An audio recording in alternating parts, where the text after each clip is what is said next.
What's up? Police Sports Gamer here, and I want to talk about Brandon Staley, the head coach of the Los Angeles Chargers. And in full disclosure, I keep on wanting to call them San Diego Chargers, and I really have to think about calling them Los Angeles. They should still be in San Diego, in my opinion. But anyway, after the loss to the Green Bay Packers, Brandon Staley had this news conference that I want to talk to you about. There are two things I want to highlight to you about this news conference, and I'll get to it once it hits it in this news conference. But to preface this is the Los Angeles Chargers have been a disappointment over the years, and this head coach has been, I think, much to blame for them not winning games. Yes, they made the playoffs, then they choked it away against Jacksonville. But other than that, they've been a very disappointing team. They have a boatload of talent on offense and on defense. There is no way you shouldn't win more than 9 games, 10 games with this team, probably more. They should be competing with the Chiefs in that division with this team they have on their roster. But yet, they've been like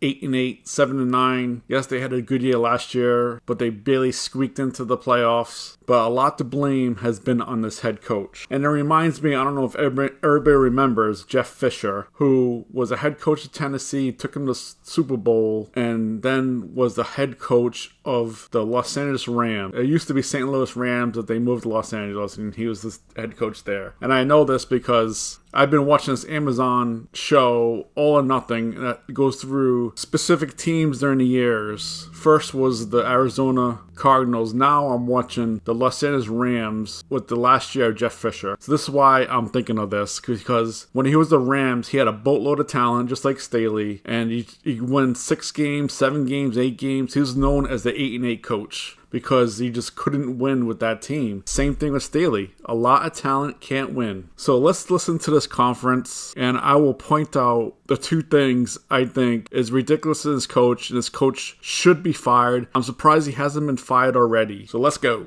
I thought that we came to the stadium with the right mindset, but we just did not execute well enough, in all 3 phases to finish the game. And that's where we need to focus, is on our execution. We had plenty of opportunities today and just didn't capitalize on enough of them to finish the game. And this is a tough one. We got to put it behind us. And we've got AFC games in front of us. And, we got to put our focus to Baltimore. You talked a lot about execution in recent weeks. Is the reason why the defense... And I know you can't really hear what the reporters are asking him, and I could barely hear it on the YouTube, so hope you forgive me for that. But these are some of the questions that are going to be asked, and I'm going to comment on one of them, because just like the problems that we have in this country, people running it is always blaming somebody else. It's always somebody else's fault that the country is not doing great. Never blame themselves, which they should. And Staley does the same thing. Let's listen. Why are you guys not executing? Why is that part so inconsistent for you guys defensively? Yeah, we just we haven't found that rhythm consistently in the secondary. That's right now. I thought we did a really good job against the run in this game. I thought we rushed well enough to win. We weren't able to turn them over, and there's these plays that that really hijack our rhythm, in the passing game, and that's where we got to put our focus. That's where it's been, and until we get that solved consistently, you're going to continue to see results like today, because there's a lot of good defense being played out there.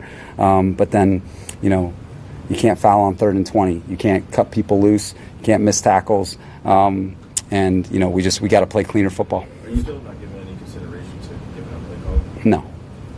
The penalties on 3rd and extra long is the 4th one you guys have had this year, the 6th one you've given up, the 3rd and 15 plus this year overall. What is happening in those situations where you guys can't get off the field? Just got to play with good fundamentals. They're going to throw a pass that's going deep, so we're connected in coverage, and you have to play with good fundamentals and not grab the guy. And it's as simple as that. We know that the routes are going deep. You need to be connected with them, which is what we were, and you can't reach and grab. This is a good thing. He's blaming the players for not using good fundamentals. Yet, the Chargers defense hasn't been that great. It's not just this game against Green Bay, which Jordan Love passed for a career high in yards against them. Like, that is totally ridiculous. We're talking about a guy who barely could pass 150 yards against a normal team, and he just lit them up for, I think it was 370 yards passing. And he's blaming the fundamentals of the secondary instead of blaming himself, because Staley is the defensive coordinator for this team and has been from the beginning. And so he's blaming players players for the bad defense, yet he's not blaming himself for the game plan he puts up every week. Detroit Lions ran down their throats in the game before, and so that's why he said the running game was better. Yet Green Bay never really had a great running game. It never really had a great passing game, yet Jordan Love was passing all over this team. So he's blaming players, and he should be blaming himself, because he's the defensive coordinator. He should make adjustments. That's my opinion. So let's continue. In that situation, the logical takeaway is that some messaging is not getting home, because obviously you're talking to the players every week. Every week we're talking about fundamentals. Every week we show them the officiating videos. Every week we're talking about it. And so all we can continue to do is emphasize it. And I know that our coaching staff's doing that. I know that the message is getting across. We're not getting the execution on the field. I guess, Brandon, I'm wondering, this defense has struggled all year, and it's dated back to when you got here, and you still haven't made any kind of significant changes. When you keep saying the same things and doing the same things, you still, I guess, why? I have full confidence, like I've told you, and like I've told you from the beginning, I have full confidence in our way of playing. Full confidence in myself as the play caller, and the way that we teach, and the way that we scheme. Full confidence in that. We got to bring this group together and do it consistently, okay? And that's where it's at. So you can stop asking that question, okay? I'm going to be calling the defenses, okay? So we're clear.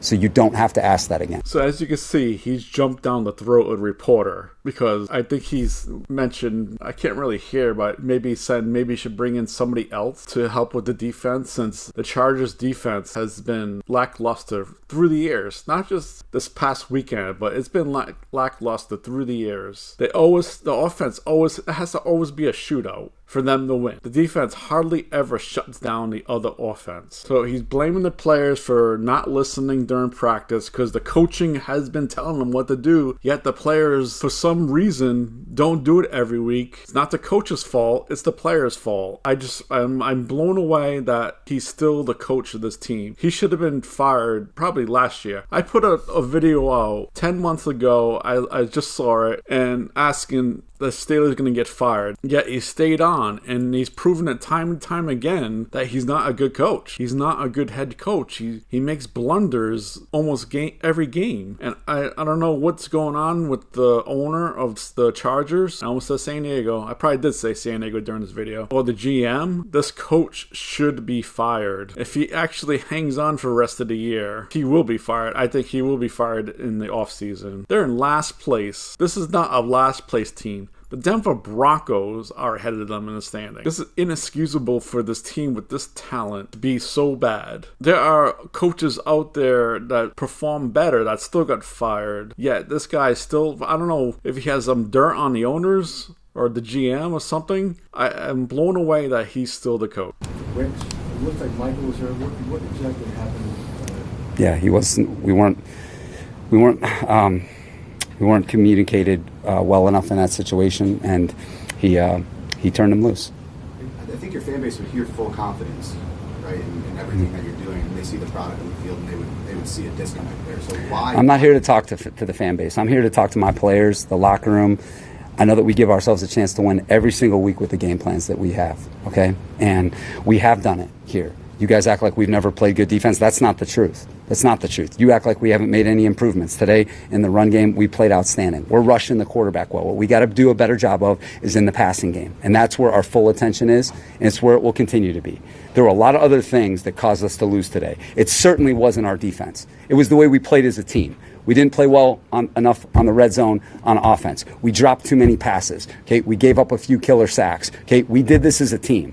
Stop making it about one unit, because that's not what happened out there today. Our team lost, and I am fully responsible for it, and I take full responsibility. But we lost as a team today, and that's the storyline. I understand that, but it's not, again, it's not a personal shot at you or what you're doing. Again, it's just the stats say, again, today, Jordan Love had, the first 300-yard passing game, I think, or something like that. Aaron Rodgers, he had one of the best games of his career. It's stats are showing that consistently this defense is letting up big games to just about anyone. So that's why a lot of questioning is that way. Sure. And significant changes. So that's what we're asking when we're talking about changes to the defense. We have made adjustments throughout the season. It hasn't shown up exactly in a an impactful, consistent way. but we have made changes. We have made adjustments, and our players know that, and we're going to continue to work hard at it.